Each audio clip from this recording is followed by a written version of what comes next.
What is life? Where did we come from?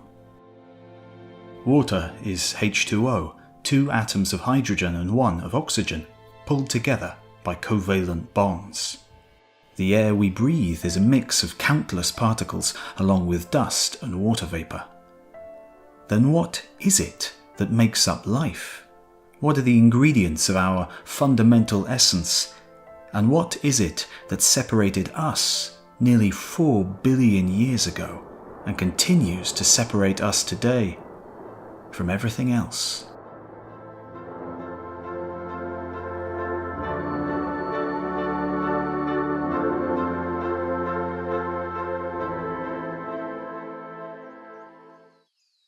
Though no doubt many individuals in the ancient world concerned themselves with these great questions, it was the Greeks from around the 7th century BC onwards who turned it into a viable career path. Many philosophers of the Greek world, the like of Epicurus, Lucretius and Plato, preoccupied themselves with where life came from. The overwhelming conclusion was that life begets life. But what of the first life? What begat that? In the 4th century BC, Aristotle concluded that living things arise spontaneously from non-living matter, as long as that matter contained pneuma, or vital heat. Worms, he surmised, arose spontaneously from decaying manure. Insects sprang forth from the morning dew, and eels slithered newborn from nothing more than wet ooze and rotting seaweed. Remarkable as this may seem to us now, Aristotle's ideas of spontaneous generation dominated thinking on the origin of life for nearly 2,000 years. The scientists that followed in his footsteps, devising ever more complex recipes for higher forms of life. Like early 17th century Dutch scientist Jean-Baptiste van Helmont, who reasoned that a dirty shirt left in a bin with wheat germ for 21 days would spontaneously generate live mice. Over time, though, the recipes for spontaneous life lost favour. Science advanced and explanations were found for the seemingly miraculous appearance of animals in old, abandoned heaps of dirt.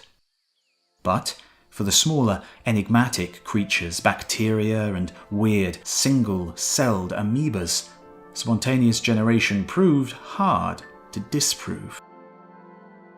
Finally, in the 19th century, French biologist Louis Pasteur devised an experiment to exclude any outside influence from a flask full of inanimate matter, a vacuum. When the flask remained sterile, the concept of spontaneous generation was proved to be false. Matter alone could not make life, after all. To this day, no laboratory has been able to pull life from its absence. Frankenstein remains a fiction. Life, and only life, has continued to beget life. And yet, we know today that the Earth formed more than 4 billion years ago without life.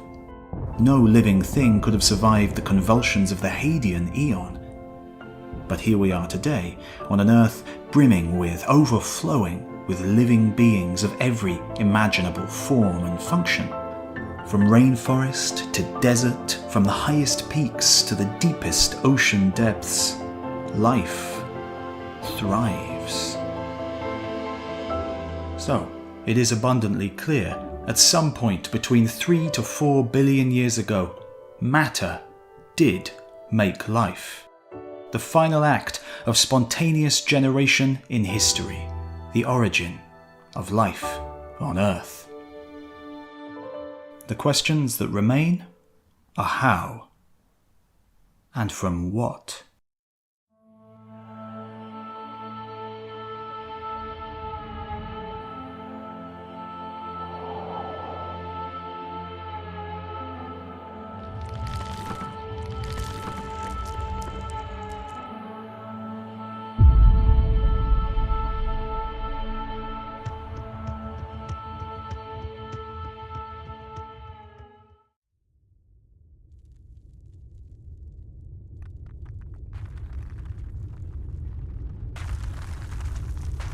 The first life on Earth must have been the simplest possible life form. No mice could have sprouted spontaneously into being on a late Hadean eon Earth.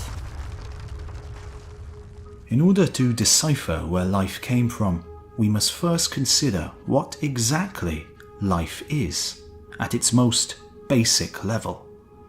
A monumental task requiring all the efforts of modern scientific technique. In most education systems, humans learn to define living things by what they do, animals, plants, and fungi taking steps to maintain themselves, grow, and reproduce. But this isn't the full story.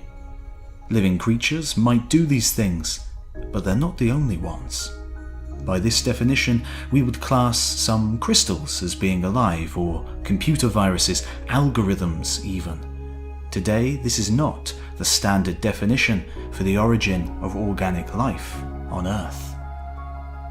Instead, we need to zoom in to the microscopic level to see what living things are made of.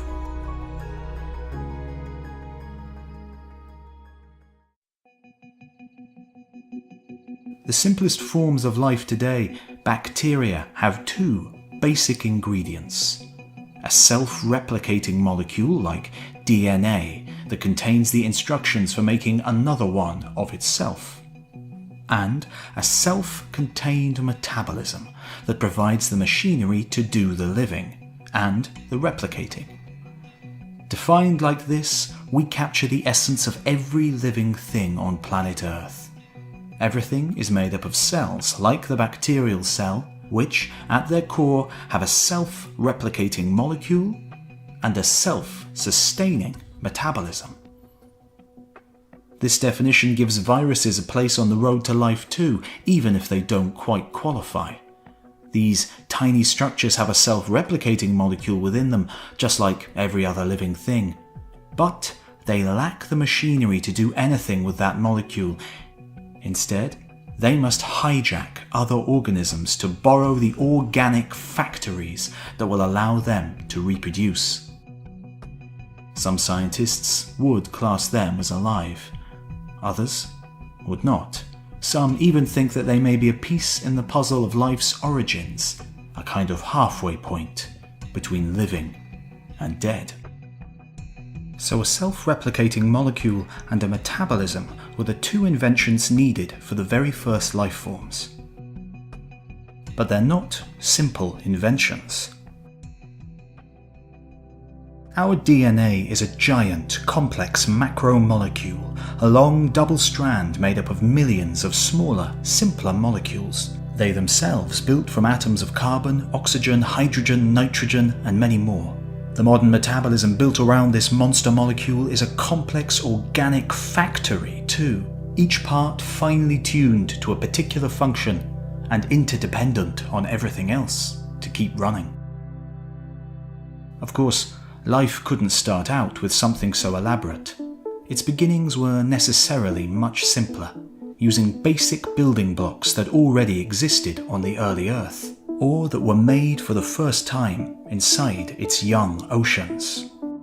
So, to find the true beginning, we have to go back and examine the chemical composition of this young world.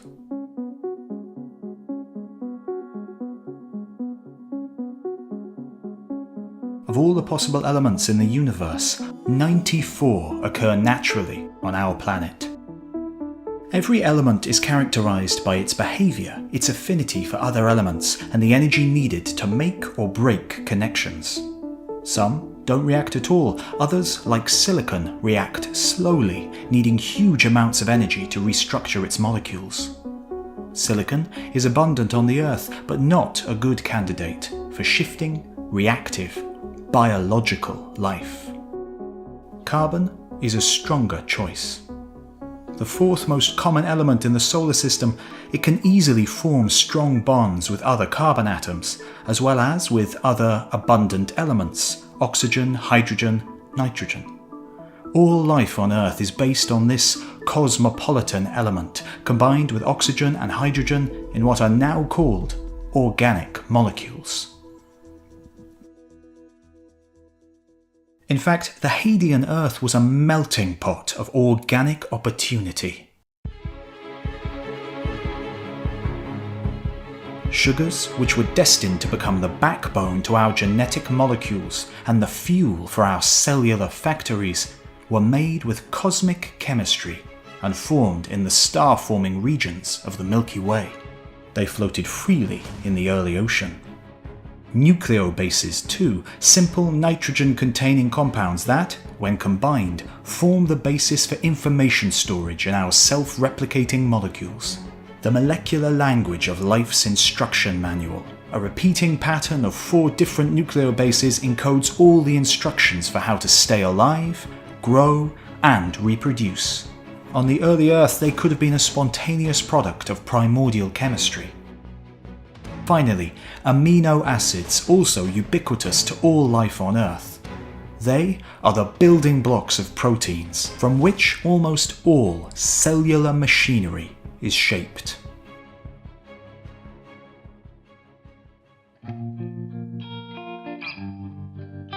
To prove this, back in the 1950s, 2 American scientists, Stanley Miller and Harold Urey, designed a now famous experiment to try and create these amino acids from what they believed the composition of the early atmosphere to be.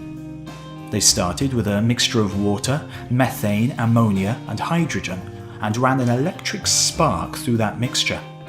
On the early Earth, the same conditions could have been created by a lightning bolt,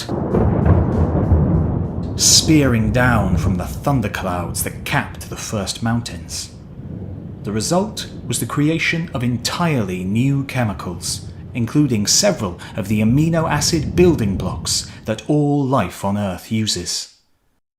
They proved that organic molecules could in fact be made from inorganic matter. So, the building blocks existed as a kind of organic soup in Earth's early oceans. But this, alone, is not life. The molecules must come together in a very specific way to form self-replicating molecules and protein machinery, the key to life. And therein lies the paradox. Today, almost all living things use DNA as their self-replicating molecule. The patterns of nucleobases in the molecule encode all the instructions for growing and reproducing, and making proteins. But of course, to actually do these things, it needs protein machinery to read the instructions, interpret them, and make new components. It needs the hands to do the work. So, proteins are needed to read and reproduce the DNA, but the DNA instructions are needed to make the proteins in the first place. It's the ultimate conundrum, the original chicken and egg. What came first, the proteins or DNA? We are back at the beginning. Our primary problem, the loop, continues. Life begets life yet again. Yet, the true answer is probably neither the DNA or the proteins. Scientists today think that another molecule bridged the gap, the true prototype for the complex machinery that powers our existence, the true beginning of life on Earth.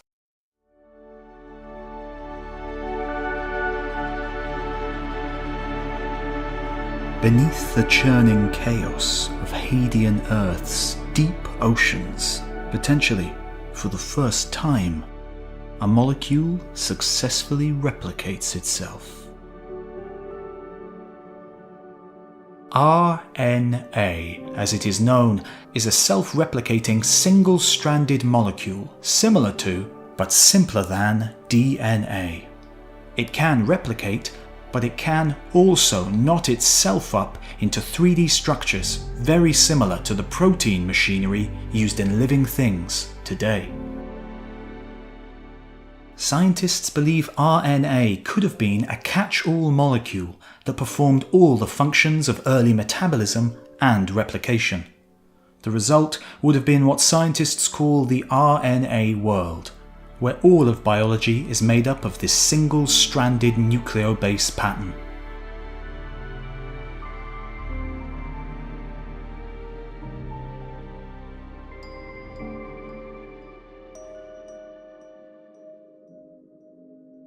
In the prebiotic soup, random combinations of sugars and nucleobases come together and are joined spontaneously by chemical reactions.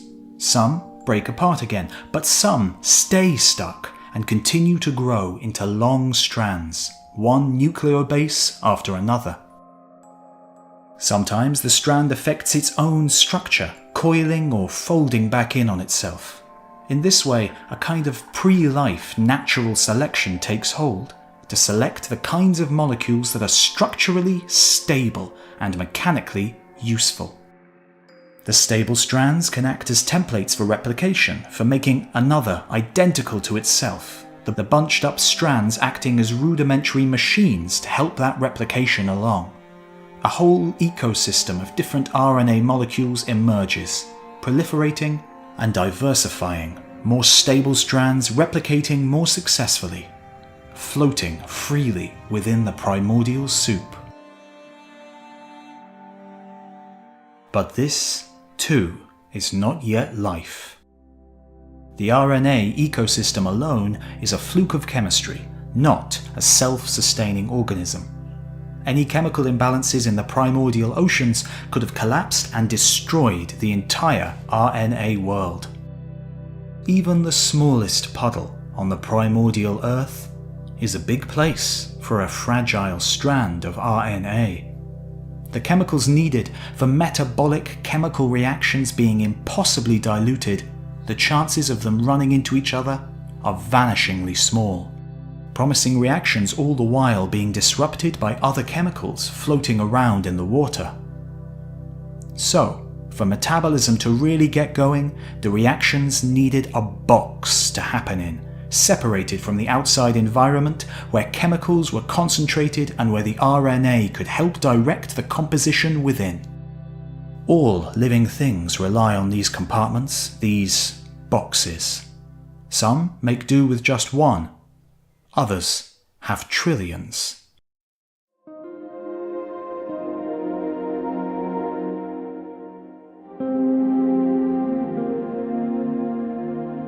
Just like the machinery within, the earliest cells probably looked very different to today. Modern cells have infinite variety and complexity, but the earliest cells would have been much simpler. But there's a good chance they were made of similar material, called fatty acids. These too would have formed spontaneously from chemical reactions in the prebiotic soup, but it's their interaction with the surrounding water that makes them special. Fatty acids and their molecular relatives have a two-part structure. Part is attracted to water, while the other part is repelled by it. So, what does a fatty acid do when it finds itself immersed in water? It cannot tear itself apart to satisfy both halves of its bipolar nature. Instead, it seeks solace in groups, spontaneously self-organizing into spherical structures that shield the water-hating portions while allowing the water-loving parts to bathe in the soothing wash. Fatty acids may not have been the most abundant molecule on the early Earth, but their spontaneous self-organization makes them promising candidates for the earliest protocells. Larger spheres could easily have contained strands of replicating RNA, the environment inside isolated and protected.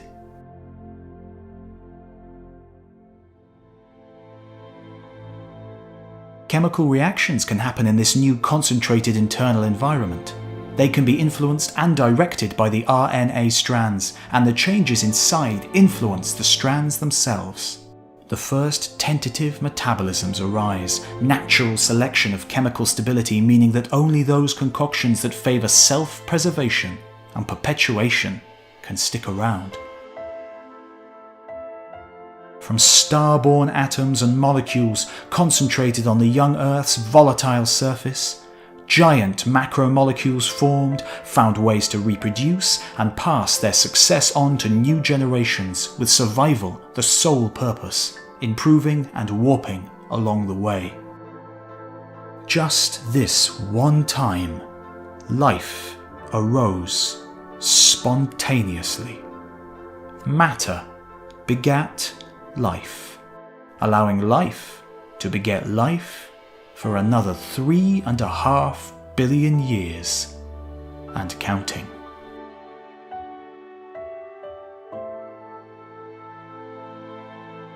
Next time, we follow life back to its last universal common ancestor and find out where on Earth these first tentative steps into biology took place. We'll explore the controversy around the very first fossils and consider the possibility that life itself may have been delivered from space.